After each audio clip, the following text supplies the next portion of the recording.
Bienvenidos a 360 grados, una visión global de la noticia, un espacio para debatir sobre todo lo que sucede en Colombia y en el mundo. Y hoy empezaremos 360 debatiendo sobre tres temas que causan controversia ahora mismo en Colombia: la crisis en Tumaco, el fuero militar y el proceso de paz. Tumaco estuvo cercada y sin luz por 18 días, a pesar de estar más de 7.000 hombres de la fuerza pública en el puerto. Los responsables, las FARC, unidos con los urabeños. Mientras esto sucedía, perjudicando a miles de personas en La Habana, a cuentagotas se negocia un posible acuerdo de paz que ahora recibe más críticas luego de caerse el fuero militar en la Corte Constitucional. Hoy 360 va a tener los ojos puestos en Tumaco, en La Habana y por supuesto en el Congreso. Y también esta noche hablaremos con un experimentado político que durante los próximos 2 días buscará hacer la carta del Uribe Centro Democrático para ir por la presidencia en el 2014. Hablamos de Carlos Holmes Trujillo. Carlos Holmes Trujillo nos dirá aquí en 360 qué posibilidades tiene de ganar la convención uribista. También porque es mejor opción que Oscar Iván Zuluaga y Pacho Santos. Y además nos dirá qué tan unidos y cohesionados están los precandidatos. Hoy Carlos Holmes Trujillo en 360, y no se muevan, que ya en segundos le damos la bienvenida a nuestros invitados.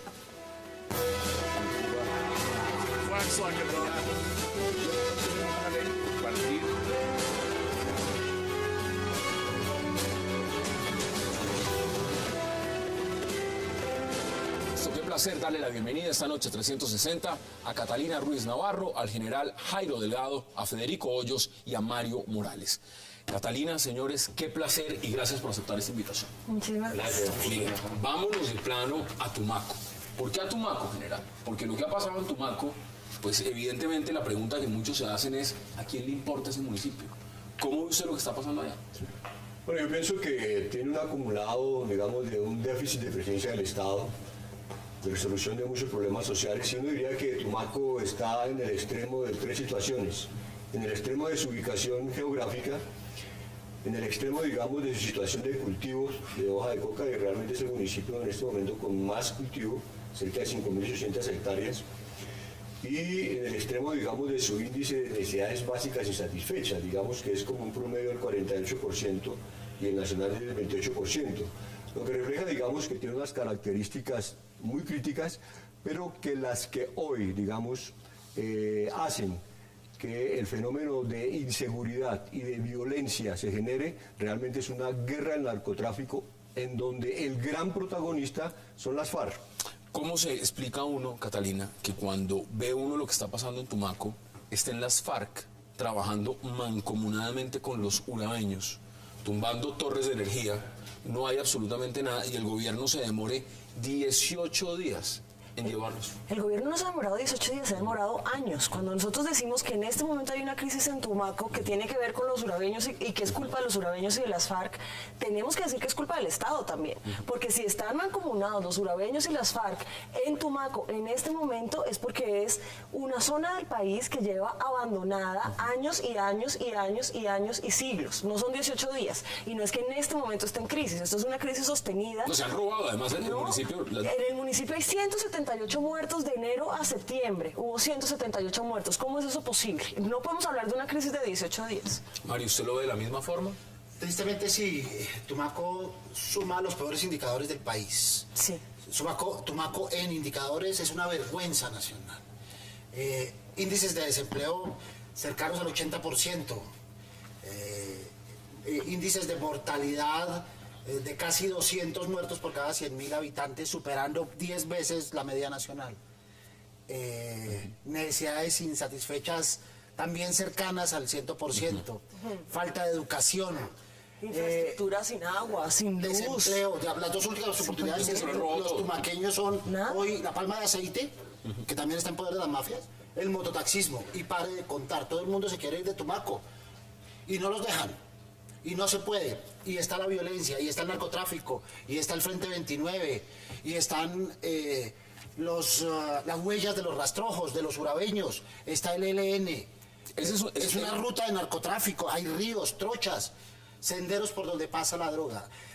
Tristemente es un lugar geográfico estratégico que muere en medio de la riqueza. Mire, ya le voy a dar la palabra a Federico porque me interesa que veamos qué dijo el presidente Juan Manuel Santos y usted qué opina también de lo que dijo el presidente sobre este tema. Veamos las declaraciones.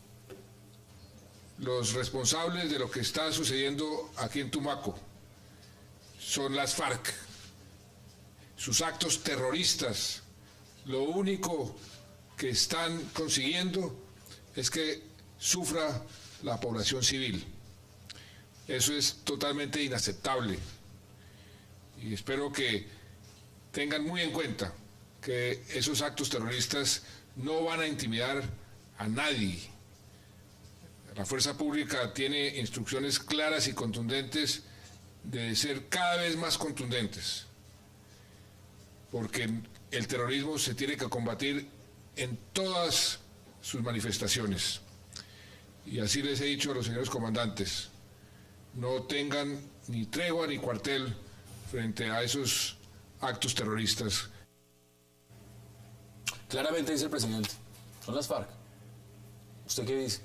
Es un discurso que pide contundencia, pero es un discurso sin contundencia, primero que todo. Segundo, Catalina y Mario dicen algo que es cierto, el Estado no ha estado presente en Tumaco y en muchas de las regiones y hace falta la presencia institucional. Claro. Pero tengamos en cuenta algo, lo que está pasando en Tumaco no fue la gente la que hizo un paro, no fue la gente la que estuvo quemando las torres, fueron las FARC y fueron estos grupos criminales neobacrimo, como se le quiera llamar. No fue la gente de Tumaco, fueron grupos ilegales. La pregunta entonces es, ¿hasta dónde llega el umbral del dolor del gobierno? Si esto hubiera pasado en Bogotá, si esto hubiera pasado en Medellín, si esto hubiera pasado en Cali, el proceso de paz en La Habana seguiría. ¿No es esto razón suficiente para que nos paremos del proceso de paz con La Habana? Se afecta a la gente más pobre, los estratos más pobres. 40.000 millones de pesos deja la falta de energía y agua potable en los últimos 20 días. 20 días. Piense en la gente, piense en los pescadores que sus faenas donde guardaban, donde congelaban el pescado, piense en ese calor, la gente sin ventiladores, pensemos en las personas. Si esto hubiera pasado en Bogotá, en Cali, en Medellín, ¿seguiríamos en La Habana? Esa es la pregunta. ¿Qué dicen ustedes? Y además, ¿qué dice usted de las declaraciones? Pues es que en Cali, en Medellín, no tendríamos que estar pensando en los pescadores porque hay una infraestructura y hay una ciudad. El gobierno no puede, el presidente no puede salir a decir que los únicos culpables de estos son las FARC y los urabeños cuando el Estado no ha estado presente. Y que el Estado no asuma responsabilidades por su desidia con las regiones, porque esto no está sucediendo allá porque de repente estos son años de descuido del Estado. Eso ha sido un proceso sistemático, en un lugar en donde no hay infraestructura, en donde no hay institucionalidad, en donde no hay educación. Tienen que aceptar la responsabilidad también. Que el déficit real del Estado en Tumaco, digamos, no se puede mirar aisladamente sin un interés estratégico de las FARC. Digamos, hoy hay una coyuntura que es la que pesa más en el orden nacional y casi que internacional también, promovida por las FARC. Las FARC tienen tres intereses allá en ese momento en Tumaco. Tres: económicos, militares y políticos. Políticos, digamos, es que en la medida que ellos sigan derribando torres, ellos están presionando para que haya cese bilateral de hostilidades. Económico, porque se está financiando el narcotráfico, y militar, para tratar de desplazar un poco la capacidad de la fuerza pública. Me parece la pena resaltarlo, y también Mario quiere intervenir, Federico, y es lo siguiente.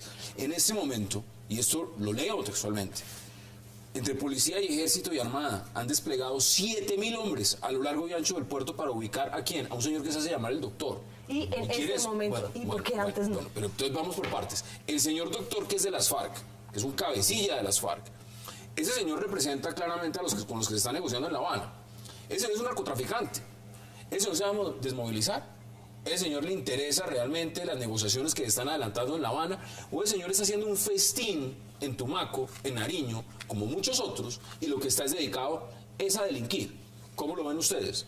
Esa es una de las derivaciones de la guerra. No tenemos que olvidar que seguimos en conflicto, que la guerra sigue, que los diálogos son paralelos, simultáneos con la guerra, pero que la guerra sigue. Así como el gobierno se ha rearmado con 50.000 hombres que reclaman la presión sobre la guerrilla, la guerra sigue. Y tenemos que ser conscientes que la guerra sigue. Y parte de los destellos deprimentes, lamentables de la guerra es lo que está sucediendo con el narcotráfico, las alianzas que existen en Nariño y en todas partes del país.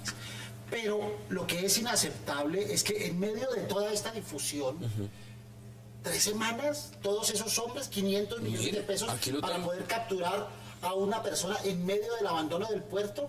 Digamos, podríamos decir, la metáfora no es la más adecuada. Lo que está pasando con Tumaco, y digo que no es la más adecuada por el dolor, es la cereza del pastel del olvido en que ha estado Tumaco. Claro. Pero ese no puede ser el pretexto para trasladarlo a una situación de diálogo. Pero usted quiere que se lo traslade al otro lado. Mire, cojo el mapa de Colombia y paso del sur al lado del Ecuador y me voy al norte a la frontera con Venezuela. El señor Megateo, el norte de Santander, en las mismas circunstancias, allá está metido, delinquiendo, en la selva, tienen desplegado un montón de gente y no lo han podido coger. Ahora, la pregunta que hay es, siendo pragmáticos y siendo reales, mientras esto ocurre, a los militares, la Corte Constitucional les dice, fuero militar no hay. Estamos favoreciendo, bueno, un tema de trámite. Un tema de trámite. Son situaciones diferentes. Pero veamos la coyuntura de lo que está pasando. ¿Usted qué me dice? Porque en Antioquia me imagino que pasa lo mismo. Yo quiero repetir algo para que la audiencia de pronto le quede este mensaje. Yo estoy de acuerdo con Catalina. Es cierto lo que Mario y Catalina dicen, hay un abandono estatal, por supuesto, hay que recuperar la institucionalidad ya. Pero no es la gente la que está tumbando las torres, no es la gente la que se está quedando sin luz, es un grupo terrorista lo que le está haciendo. Acá usted ahorita preguntaba, ¿por qué están los urabeños y las FARC unidos, o el grupo criminal que sea este? Porque ahí no hay lenguaje político, ahí no hay filosofía política. Sí, el lenguaje que hablan es el lenguaje económico, el lenguaje de la droga. Ese es el lenguaje que están hablando. Y ese es el lenguaje que siguen hablando mientras se la van a negocian. Mario, Catalina, general, le pregunto, ¿hasta cuándo unas negociaciones en medio de la guerra? ¿Hasta cuándo negociaciones en medio de la violencia? ¿Hasta cuándo hay que entender? No, lo que hay que acabar es una negociación en medio de la guerra. Darle un mensaje contundente a la guerrilla que está en La Habana y decirle, no más negociaciones hasta que se sigan disparando fusiles, no más negociaciones en medio de la voladura de torres, no más negociaciones en medio de los secuestros. Ese es el mensaje que mira lo que usted dice. Tengo que ir a una pausa pausa y les doy la palabra porque, repito, las cifras son 40.000 millones perdidos en 20 días en el municipio de los más pobres. Eso lo que prueba es la ineficiencia del Estado. Y 3 semanas. Y 3 semanas. Vamos a la pausa en 360 y ya regresamos para seguir debatiendo.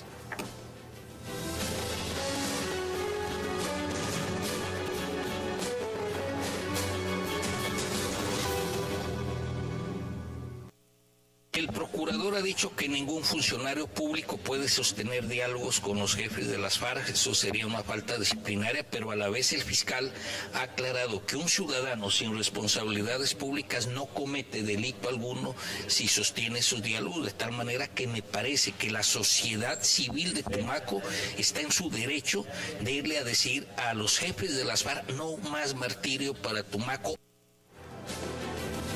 Entonces, dice, no más martirio para Tumaco.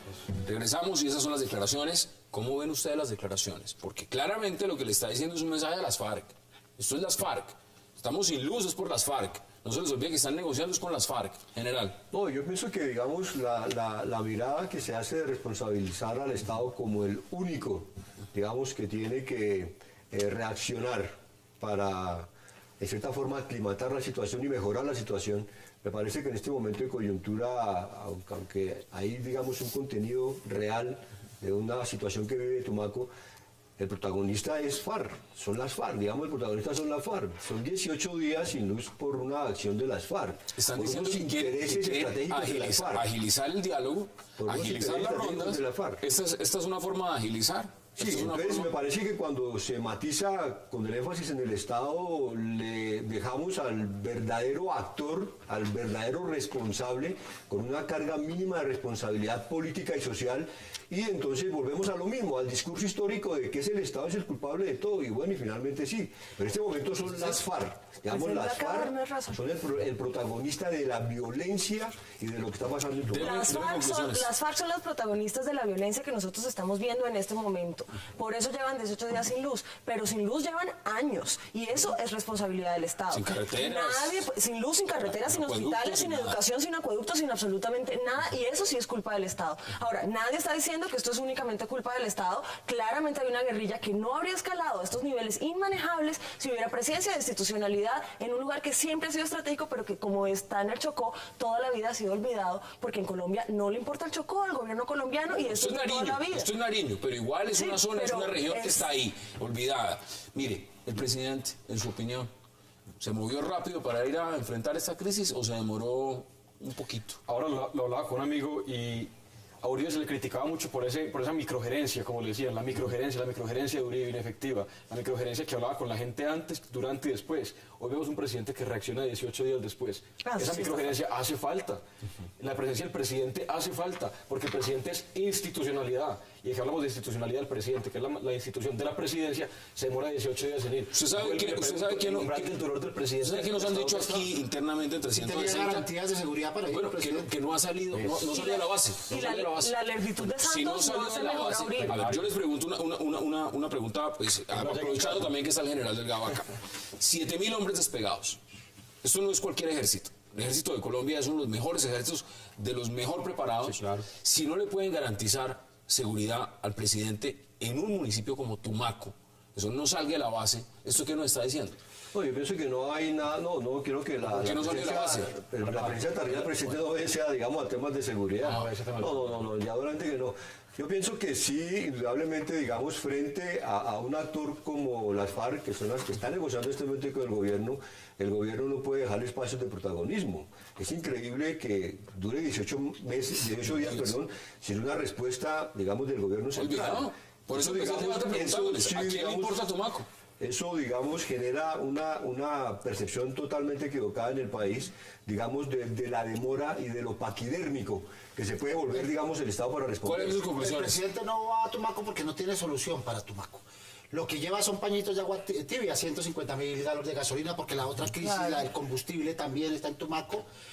No tiene solución para los problemas graves que tiene. El 47% de la población de Tumaco tiene acueducto, el resto no. Eso es histórico, ¿verdad? No tiene luz, eso es histórico. A Santos no le gusta ir a esos sitios sin aire acondicionado y por eso se demoró tanto en ir a Tibú, y eso claramente es un patrón que no justifica ni hace mejor de ninguna manera al gobierno de Uribe. Porque Sí, que el gobierno de Santos sea malo no hace al gobierno de Uribe mejor. Eso es de esas falacias donde había que... cosas, el gobierno de Uribe está ahí de primero. En el gobierno de Uribe pasó lo mismo, Tumaco era igual. Sí, Uribe, los cuidando índices de Tumaco, mortalidad, Mario. no olvidemos esto, los índices de mortalidad en la época de Uribe superaban los 200 muertos por cada 100.000 habitantes. Es que Tumaco no se fue al carajo con Santos. Estos son muy todos los corta. presidentes. No, una conclusión muy corta. Sí. Al margen del tema de Uribe, al margen del tema de Uribe. La presencia de un presidente es importante. Las Torres Gemelas las tumbaron, el presidente Bush estaba ahí inmediatamente. El problema no se iba a arreglar, pero el liderazgo del Estado estaba en cabeza del presidente. No, pero si vamos a decir que Bush fue un buen líder, cuando las Torres Gemelas tenemos un... Simplemente es el tema de reacción. O que no hubiera pasado esto de las torres en el gobierno de Uribe. No, ponga otro municipio. Otro municipio. Ponga otro municipio, que esa es la gran pregunta. Si esto hubiera pasado en otro municipio, la reacción hubiera sido más rápida. Ahí está. Pero es que esto no es un problema de reacción rápida ni de contundencia, es que es una población que debe solucionar unos problemas. Porque es que no se olvida que en el epicentro, digamos, de lo que está pasando está el narcotráfico. Digamos, hay una guerra por el narcotráfico, lo que significa, digamos, que la región sigue siendo afectada por ese fenómeno en donde las FARC vuelven a ser protagonistas. Uno de los puntos sobre los cuales entrarán a negociar si llegan a un acuerdo sobre el segundo y los 99 puntos que acaba de poner las FARC. Mire, les quiero preguntar por otro tema, porque ayer sucedió algo y lo alcanzamos a debatir anoche 360 con la Corte Constitucional y el tema del fuero penal militar. Un error de trámite. ¿Cómo ve usted lo que pasó con el fuero penal militar? Bueno, se cayó por... Yo estoy feliz con que se cayera la ampliación del fuero penal militar. Fue un vicio de forma, pero en realidad eso era una forma de vicio. Y ¿Usted sabe qué está diciendo uno de los magistrados? Se lo voy a leer textualmente. Miren lo que dice el magistrado Petrel Shalhoub. Dice, yo suscribo la mitad de eso. mire, la jurisprudencia nunca había reconocido como vicio de procedimiento la supuesta simultaneidad en la realización de dos debates distintos en el Congreso de la República, lo que demuestra que simplemente se quiso evitar una discusión de fondo en el acto legislativo. Yo suscribo la mitad de esa última mitad, que realmente la Corte no quiso afrontar. No quiso hacerle frente No al quiso tema. poner la cara y decir, para echar tengamos abajo, una discusión sobre el fuero y penal para militar. echarlo abajo, porque, digamos, era inadmisible el fuero Era penal. mejor haberlo declarado exequible. Era una manera de quitarlo, pero la otra mitad... Era mejor haberlo declarado exequible. Pero la otra mitad no es, como lo plantea el magistrado Pretel, para haberlo mantenido el fuero militar. Yo creo que la discusión se debió haber dado de frente, pero para tumbarlo por los evidentes vicios Que tenía. Claro. Bueno, ¿qué dice usted? No, pues a diferencia de Catalina, yo no estoy para nada feliz. Yo estoy muy triste con que hayan tumbado el fuero penal militar. Pero primero que todo, el fuero penal militar está en la Constitución. Arranquemos por eso. No, pero no se ha tumbado del todo, se tumbó la ampliación, que era atroz y abominable. Ese primer mito, dejémoslo. Atroz y abominable, ¿por qué, Catalina? Porque darle garantía a los militares violaba para que todos los tratados internacionales de derechos humanos a los que está suscrito Colombia y abría la puerta para una inmensidad de violaciones a derechos humanos. Punto por punto. Un juez civil sabe juzgar un caso de un asesinato de un tipo que tomando cerveza mata a otro a punta de botella porque él es un ciudadano que se puede poner en los zapatos de esa persona. Un juez civil no tiene las botas militares para saber lo que pasa en el combate, para lo que pasa en los montes de Colombia, para lo que pasa en los mares de Colombia. No tiene ese conocimiento, por lo tanto, es que no pasa únicamente en Colombia. Todos los países tienen tribunales militares para los militares. Que los tengan, sí, eso es cierto, el fuero debe existir. Claro. Lo que estamos discutiendo es el tipo de fuero y este tipo de ampliación que era... Que va en contra de tratados internacionales, además. ¿Qué dice usted? No, yo pienso que cuando un país, digamos, y el legislativo toman una decisión y aprueban un fuero en el ámbito de la discusión tan intensa que tuvo, Con el debate que tuvo. con el debate que tuvo, con las dificultades que tuvo, finalmente se aprueba, digamos, en mi opinión, legitima la madurez política de un país y de una sociedad que quiere garantizarle a sus fuerzas públicas una seguridad jurídica. ¿Cómo se sienten los militares hoy? No, muy mal. Indudablemente hoy, digamos, volvemos a un punto de desbalance estratégico jurídico. Digamos, en este momento hay una incertidumbre jurídica total que lleva a un comandante que en cierta forma, digamos, se abstenga de avanzar en cierto tipo de operaciones porque hay unos riesgos que van a estar ahí presentes por muchos casos que han sucedido. Mire, y el marco tema- legal para la paz, aprobado. Sí, Exequible. Correcto. Vemos tema de los militares, Referente. referendo ayer. Y el hecho, Aprobado en debate. Hassan, y el hecho de Se va a que, digamos, discutir. son 5-4, digamos, muestra realmente que en cierta forma le faltó legitimidad a esa decisión. Y uno no puede, es respetable, digamos, que lo No, señalamos todo al respeto Estado a de la Derecho, Corte. pero indudablemente que uno podría llamar que es el fallo de los 39 minutos o el fallo del cronómetro, porque el énfasis son los 39 minutos en donde precisamente entiendo yo que el magistrado Pretel se aparta porque considera que esa tesis no es la que debe haberse aplicado. No solo lo eso. que demuestra realmente que si usted en una ley el contenido no lo toca, no lo cuestiona, digamos, el tema de forma es tan Lo que están diciendo acá, le sacaron el quite. extremadamente Le sacaron el quite. Pero ese Le sacaron el debate quite. tenía que darse. Mira, yo te doy dos datos. A Colombia la han condenado por 11 casos internacionalmente y 8 de esos casos la responsabilidad de esas condenas tiene que ver con problemas en los fallos de los tribunales militares. Y Philip Alston, el relator especial de la ONU de ejecuciones extrajudiciales, dice que la tasa de impunidad de los homicidios atribuidos a fuerzas de seguridad está en un 98.5%. No, pero Y digamos casi que- queremos ampliar el foro militar. No, pero es que A mí me digamos parece que es un el caso de Mapiripán demostró también que hay Son tribunales que no están funcionando. El caso de Los Mapiripán- civiles, los el caso de civiles. Mapiripán- Catalina, lo que estás diciendo, el 98% de impunidad en tribunales civiles. En tribunales El caso civiles. de Mapiripán De ¿No será? los delitos hechos por las Fuerzas Armadas que están el caso de juzgados Mapiripán- General, ponga su caso. Ponga El caso de Mapiripán demostró que es posible construir falsos procesos para dañar a la fuerza pública y a sus generales. El caso de Mapiripán lo demostró. Entonces no podemos no ser en lo general. tajantes. No No podemos en ser todo, tajantes en no en decir... todo lo de Mapiripán, en una parte. Ah, bueno, en una pero parte. se demostró. No en to- se y no en demostró todo lo que general. se encontraron En falsas un personas, general. falsas víctimas, para ganar dinero por un lado En y una para parte. aprobar una tendencia y una tesis que es la que se generaliza, lo cual demuestra que no es cierto y no es contundente y demuestra que puede estar errores. La fuerza pública puede estar sometida a esos errores. Pueden volver a presentarse fallos como Mapiripán, cientos Acá hay un en tema, contra de los acá hay un generales. tema y es el siguiente. Estamos dispuestos a eso. ¿Qué ese es el buscan? tema. ¿Qué Con la decisión que se acaba de tomar, tiene que volver a empezar esto desde cero. Desde cero es que no hay tiempo, no hay agenda. Bueno, el otro congreso tendrá que llegar a esto.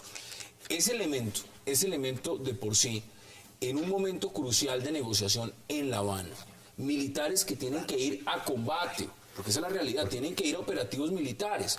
Vean lo que estamos Pero es que hablando. además la FARC dijeron desde La Habana que ellos no estaban de acuerdo con el fuero. Antes en la discusión ellos se pronunciaron, razón por la cual participaron en el debate internamente. Pero la O sea, FARC tampoco está de acuerdo con el marco Sí. jurídico para la paz, digamos. Exacto. Claro, ese no es el punto de referencia. Claro que ese punto de referencia, ¿Qué porque es lo que está faltando? finalmente Lo que tiene que ver con el fuero militar. Y es respetar la independencia de la justicia, respetar la transparencia de la justicia, respetar la autonomía de la justicia, aún en el caso de delitos cometidos por militares. Eso se buscó. Esa es la Ese perspectiva. era el fuero. Pero se perdió tanto que justo la semana siguiente de aprobada en el último debate del Congreso, ya un coronel acusado de 2 falsos positivos pasó de un juez civil a justicia castrense. Mario, Y todavía Mario, no estaba vigente la ley. Uno dice que pregunto entonces, un alto tribunal, el más alto tribunal de Colombia con la Corte Constitucional, no podía dar un dictamen como lo está dando usted y decir, contenido, no de forma. no, esto es inexequible por punto A, punto B, punto C, y no decir, eso está Vamos a las conclusiones. para afrontar Vamos a las conclusiones. ¿Cuáles son sus conclusiones? Conclusión, de parte de un ciudadano, toda la solidaridad con las fuerzas militares. Le dejo una reflexión para ustedes y para la gente que nos está oyendo.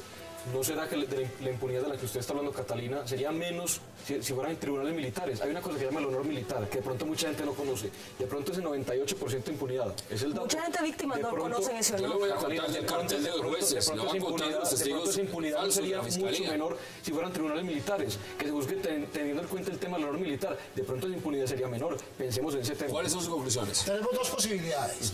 Hablar de lo malo de uno y de lo malo de otro. Hablar de los vicios de la justicia castrense y de los vicios de la justicia civil.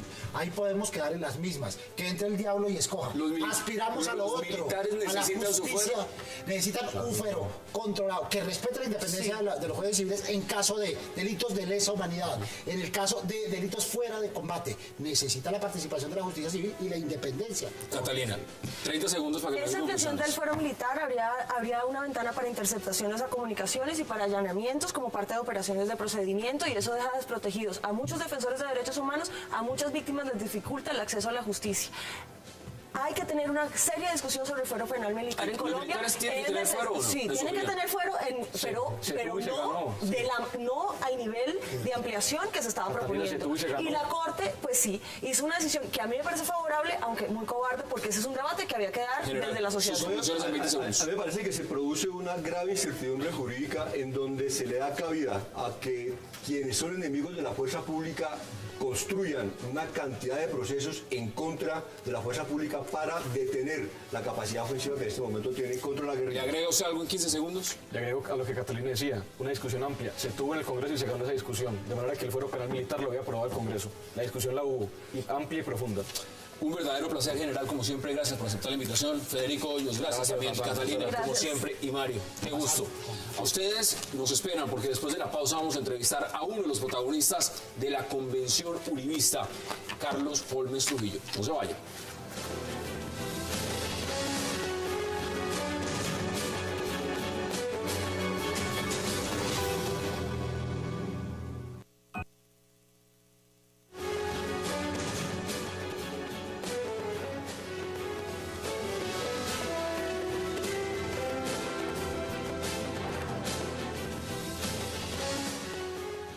Regresamos a 360 grados y ahora vamos a hablar con uno de los protagonistas de la convención del Uribe Centro Democrático mañana, el doctor Carlos Holmes Trujillo. Qué verdadero placer y gracias por aceptar esta invitación. Gracias por la invitación. Mire, mañana se la juegan ustedes el todo por el todo, con Oscar Iván Zuluaga y con Francisco Santos. Aquí han estado sus 2 compañeros de partido, pero también sus 2 contrincantes en este sentido. Usted estaba preparado por una carrera a largo plazo. Le cambió todo en cuestión de semanas. ¿Cómo ha sido ese cambio? Pues la verdad es que sí me cambió. Yo estaba preparado para la consulta, entre otras cosas, porque yo creo que la consulta es mejor. Y creo que es mejor porque eso es lo que yo he defendido toda la vida, los mecanismos de participación democrática, la acción de la gente, la presencia de la gente, que la gente decida. Pero una vez el presidente Uribe sugiere la convención, yo le digo, presidente, usted sabe que yo soy amigo de la consulta, no obstante quiero ayudarle a que esto salga bien y acepto la sugerencia de la convención en el entendido de que los candidatos debemos hacer un acuerdo sobre garantías. Me he estado preparando, voy a participar mañana y voy muy tranquilo, muy contento, muy satisfecho y dispuesto a ganar. ¿Qué lo diferencia usted? Porque todos dicen, bueno, se parecen en algo, todos manejan una misma línea, pero ¿qué lo diferencia? ¿Qué lo diferencia Francisco Santos? ¿Qué lo diferencia Oscar Iván Zuluaga? Hassan, yo tengo la hoja de vida y la experiencia más integral. Yo tengo experiencia en lo municipal, fui alcalde elegido popularmente, fui fundador y primer presidente de la Federación Colombiana de Municipios. Tengo experiencia en lo regional. Yo nací en la provincia de la provincia y he trabajado toda mi vida en favor de la provincia colombiana. Tengo experiencia en lo nacional. fui ministro 2 veces, alto comisionado para la paz, miembro de la Asamblea Nacional Constituyente. Tengo el inmenso honor de ser coautor de la Constitución Nacional, lo cual me diferencia bastante de mis muy queridos colegas. Y tengo una amplia experiencia internacional, Hassan. Déjeme decirle además que en el mundo de hoy, para ser un buen presidente de Colombia, se necesita tener una gran experiencia internacional, porque no hay un solo tema nacional de importancia que no sea a la vez un gran tema internacional. Pues usted aborda el tema internacional y no le han preguntado mucho por eso. Mire, ¿cuántas embajadas estuvo usted? Yo he sido representante en el Asia, he sido representante en nuestro hemisferio, he sido representante en el mundo nórdico, he sido representante de Colombia en la antigua Unión de Repúblicas Socialistas Soviéticas, concretamente lo fui en la nueva Federación de Rusia, he sido representante ante la Unión Europea, es decir, tengo una experiencia en todos los continentes muy amplia, muy integral y muy útil para ejercer como jefe del Estado colombiano. En este momento, la mayoría de personas, incluidos quienes son uribistas y quienes están por fuera, es el tema de la unidad. Es si ustedes llegan a esta convención unificados o divididos. Y divididos es de fondo, en las bases. ¿Cómo llegan ustedes a esta convención? ¿Cómo llega usted? Yo llego convencido de que tenemos que salir unidos y fortalecidos. Naturalmente, estoy convencido de que la unidad dependerá de cómo funcione la convención. Si la convención es amplia, si es participativa, si es incluyente, si es deliberativa, y si hay un pronunciamiento totalmente libre de los convencionistas, saldremos muy unidos. Si no es así, y eso lo demostrará la convención, pueden quedar dificultades y heridas de difícil cicatrización. Yo le apuesto a lo primero, naturalmente, pero no se puede descartar lo segundo porque todo depende de qué suceda mañana y el sábado. Mire, un tema de fondo es las presidenciales. En las presidenciales, el tema no es cuál es el candidato. El tema es si ese candidato tiene con qué vencer a Juan Manuel Santos y decidir por la reelección. ¿Cuál es ese candidato? Porque si uno se guía por encuestas, las encuestas en este momento están diciendo que entre usted, Oscar Iván y Pacho Santos, el que puntea es Pacho Santos. Si uno se ligara únicamente a esa estadística, ¿tendría que decir el candidato tiene que ser Pacho Santos o todo lo contrario? ¿Qué opina usted de ese análisis? No, mire, en este momento las encuestas son simplemente la fotografía del momento, pero si usted ve las encuestas ve que la tendencia al crecimiento mayor es la mía, que la menor imagen negativa es la mía, que la mayor imagen positiva relativa es la mía, que el que menos exposición ha tenido recientemente he sido yo, sin embargo, la tendencia es la mejor. Pero lo fundamental de esto, Hassan, es que vamos a tener una convención programática para que los convencionistas se formen una idea clara sobre las condiciones de cada quien y tomen una decisión libremente. Yo tengo las condiciones para ser candidato y presidente. Mañana se lo voy a demostrar a los convencionistas y una vez obtenga la elección voy a demostrarle a los colombianos que tengo las condiciones para ser presidente. Mire, me contaban que en Antioquia, que es el departamento uribista por excelencia, se pararon a aplaudir a usted después de sus discursos. Y normalmente creería que sería a Oscar Iván Zuluaga de pronto, o a Pacho Santos, pero terminaron ovacionándolo a usted en el último discurso que dio. ¿Cómo lo hizo sentir eso? Estoy muy reconocido con eso. La verdad es que fue una jornada que me llenó de satisfacción, sobre todo porque era un auditorio muy calificado, era el equipo político del doctor Luis Alfredo Ramos. Tratamos distintos temas del país, tuve oportunidad de darles una visión del Estado, una visión del gobierno, una visión sobre los principales temas y la receptividad fue altísima hasta el punto de que, en efecto, fueron generosísimos conmigo al ovacionarme. ¿Eso qué demuestra? Eso lo que demuestra es que hay una capacidad de comunicación, un conocimiento, una experiencia y el liderazgo necesita eso. Hay que comunicar bien, Hassan. Para comunicar bien hay que saber mucho. Hassan, para saber mucho hay que estudiar mucho, hay que haber tenido mucha experiencia. Y este país necesita seriedad, experiencia, comunicación, liderazgo y capacidad para movilizar voluntades. Antes de que entremos a los temas de fondo, y es qué haría usted en determinados puntos de gobierno donde fuera electo presidente. ¿Cómo es la llegada de Fernán Martínez a su campo? Porque si usted lo hubiera tenido una carrera larga, es decir, con su equipo asesor y lo demás, pues posiblemente en las encuestas usted hubiera empezado a marcar muchísimo más. ¿Es eso también un elemento que le ha tocado sobre la marcha ponerlo a trabajar últimamente? Es que yo me venía preparando para la consulta, Hassan. ¿Usted pensaba en qué mes? ¿En febrero, en marzo? Yo estaba pensando en hacer un esfuerzo grande en esa materia a partir de noviembre, tratando de impactar las tendencias ya de cara a marzo, mes en el cual se iba a celebrar la consulta. Pero es que Fernán y yo somos amigos desde hace muchos años. Fernán y yo somos amigos desde Popayán. Fernán y yo siempre hemos tenido relación a lo largo de la vida por una u otra razón. Fernán y yo tuvimos jornadas juntos cuando fui embajador ante la Unión Europea y llevamos a Juanes al hemiciclo del Parlamento Europeo por primera vez. Es decir, ahí hay una inmensa amistad y él generosamente ha querido acompañarme. Yo estoy además muy reconocido con él porque no hay duda de su profesionalismo. Mire, vamos a los temas puntuales. ¿Cómo ve lo de La Habana? ¿Cómo ve lo que está pasando? Y sobre todo, si usted mañana es electo el candidato del Uribe Centro Democrático a la presidencia, ¿qué es lo primero que usted va a decir frente a ese proceso que se está adelantando y cómo lo manejaría? Hassan, yo lo de La Habana siempre lo he visto mal, yo nunca he creído en eso. No he creído un solo segundo, creo que es la más grande irresponsabilidad que se haya cometido en la historia de Colombia. Un proceso que se pone en marcha en medio de la guerra cuando siempre ha fracasado. Un proceso que se inicia en vísperas de un proceso preelectoral generando tensiones adicionales sobre esa mesa. Un proceso que en la práctica no tiene ni siquiera acuerdo sobre el marco en medio del cual se están adelantando las conversaciones. Un proceso que está negociando, en el que se están negociando políticas públicas. Y un proceso que busca avanzar hacia unos acuerdos con grandes elementos de impunidad que son inaceptables nacional e internacionalmente, no tiene futuro. Eso empezó mal y va a terminar mal. ¿Usted cree que el cambio de ritmo del cual han hablado tanto los negociadores del gobierno como los voceros de FARC, eso va a cambiar en algo lo que está pasando o eso sencillamente es dilatorio? Hassan, lo que está pasando se anunció desde un principio. El gobierno dijo, proceso breve, las paz dijeron, no señor, no hay que ponerle tiempos fatales a la paz. ¿De qué se va a sorprender uno si esa diferencia estructural estaba anunciada desde un principio? ¿Usted no se sentaría con ellos a negociar? Si cesan las acciones criminales, si dejan de matar colombianos al mismo tiempo que conversan, me sentaría, de lo contrario no.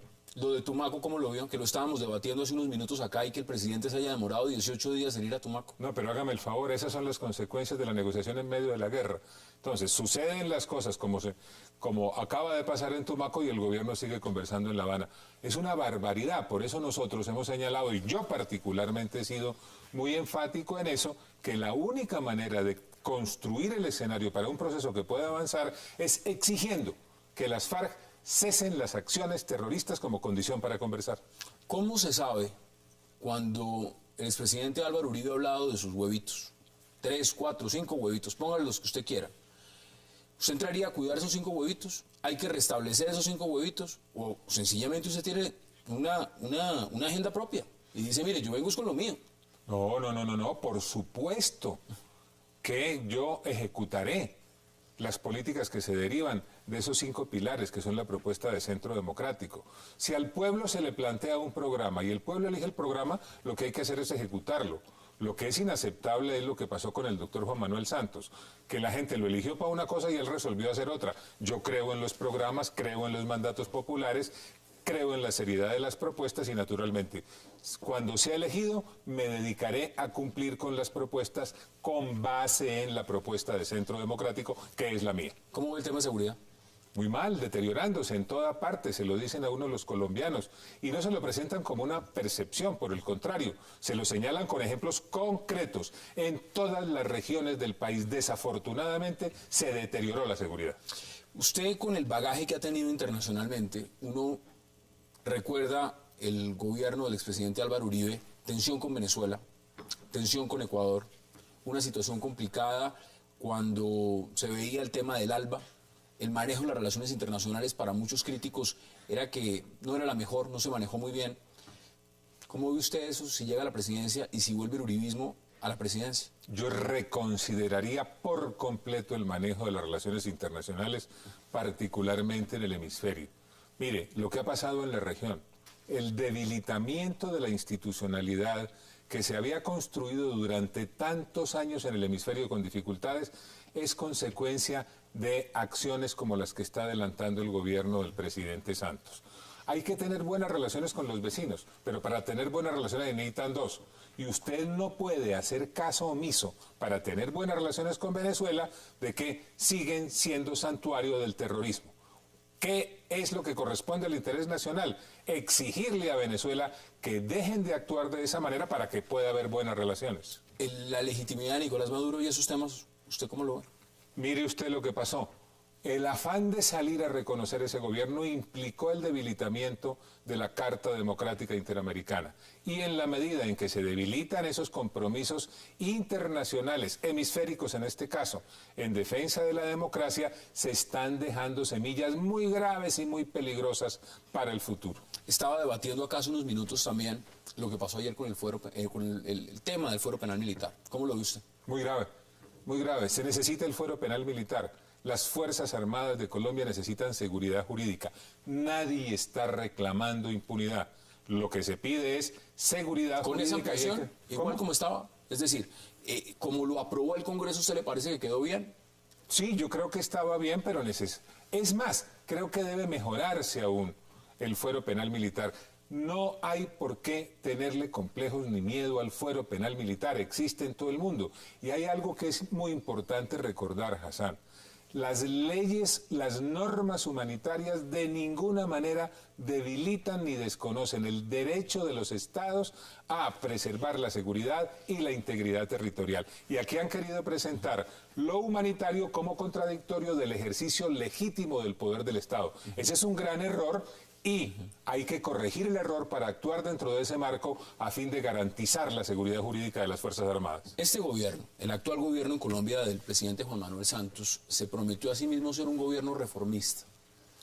La reforma a la salud ahí está, y con fuertes críticas. La tributaria, no le quiero decir.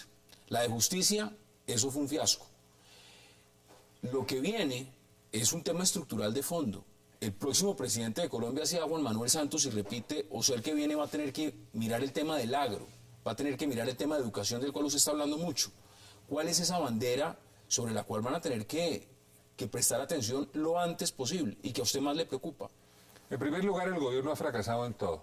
Se deterioró la seguridad, lo de La Habana va mal, la reforma educativa tuvo que retirarla porque los muchachos pacíficamente lo obligaron a hacerlo en las calles, la reforma a la justicia fue un desastre y llevó a las instituciones al más bajo nivel de aprobación en la opinión pública, lo de salud va a salir mal, se alejó el gobierno del diálogo con la gente, la verdad es que el gobierno es un fracaso. ¿Qué hay que hacer? Recuperar el rumbo, y en cuanto a los énfasis que usted me pregunta, yo le diría lo siguiente: reforma a fondo de la educación. La verdadera apuesta en este país. Entonces le apunta a la educación. Pero le apuesto a la educación sin ninguna duda. Es el verdadero factor de cambio, de renovación y de revolución pacífica, si se quiere. Pero un nuevo sistema educativo, integral, desde la primera infancia hasta posgrado, comprometiendo las energías de todos los actores del sector y de una manera concertada. Nueva educación de verdad. Yo no confundo las medidas con la política. Yo quiero política educativa de Estado para trabajar con visión de largo plazo, de la cual se desprendan las medidas adecuadas. Si ustedes ganan, como aspiran el Uribe Centro Democrático en las legislativas de una manera contundente, de una manera mayoritaria, que son lo que ustedes están planificando, y llegan a la presidencia, van a tener un superpoder. ¿Es ese escenario posible o estamos hablando únicamente de la mitad de eso? Y es decir, que tengan el combustible suficiente para ganar en las legislativas y marcar diferencia, pero la presidencial está muy lejos. Mire, ese es el escenario que se va a presentar en Colombia. Habrá una gran representación de centro democrático en el legislativo y el presidente será de centro democrático. De manera que la perspectiva para el país es la puesta en marcha y la ejecución de toda la propuesta de centro democrático. Seguridad para la paz, inversión para el empleo, cohesión social, Estado austero y amplio diálogo popular y democrático. ¿Ha pensado en vicepresidente? No, todavía no, ya llegará el momento. Mañana y el sábado me dedicaré a convencer a los convencionistas y una vez elegido candidato empezaré a pensar en esas cosas, pero todavía no lo he hecho. Usted está, como han dicho también, el movimiento, su partido, es decir, ¿están abiertos a todo tipo de coaliciones o usted mantiene reserva frente a ese tema. No, estamos abiertos, por supuesto. Yo estoy abierto a eso. No hay que olvidar que este es un proyecto amplio, participativo e incluyente, en el que tienen cabida personas de las más distintas procedencias ideológicas. Y naturalmente la apertura a las coaliciones es fundamental para el buen desarrollo del proyecto. ¿Qué mensaje? Porque al final el mensaje es para esos convencionistas que van mañana. Ustedes van a estar en igualdad de posición, con las mismas garantías, el mismo número. ¿Cuál es el mensaje que le da usted a esas personas que van a estar en la convención? Voten libremente, voten en conciencia, escúchennos y decídanse por quien mejor les parezca desde el punto de vista de su conocimiento, su experiencia, su visión del Estado, su conocimiento del gobierno y su capacidad de liderazgo. Ustedes, convencionistas, no van a elegir un amigo personal, van a elegir un candidato a la presidencia de la República que demuestre tener las condiciones para liderar el proyecto de Centro Democrático en su condición de candidato y para derrotar a Juan Manuel Santos. Yo tengo esas condiciones. Quiero ser candidato de Centro Democrático y quiero ser presidente de Colombia para ejecutar un proyecto bueno para Colombia. Carlos Holmes Trujillo, un verdadero placer. Mucha suerte en esa convención, porque sabemos además que, al igual que usted, Francisco Santos y Oscar Iván Zuluaga se están jugando el todo por el todo. Mucha suerte. Así es, muchas gracias y respeto muchísimo a Oscar Iván y a Francisco y saldremos unidos de la convención y además seguiremos trabajando como equipo. A ustedes gracias y nos vemos mañana de nuevo a la misma hora para seguir debatiendo toda la agenda política de Colombia y del mundo. Y recuerden, repetición a las 11:30 de la noche por Cable Noticias. Hasta una próxima oportunidad.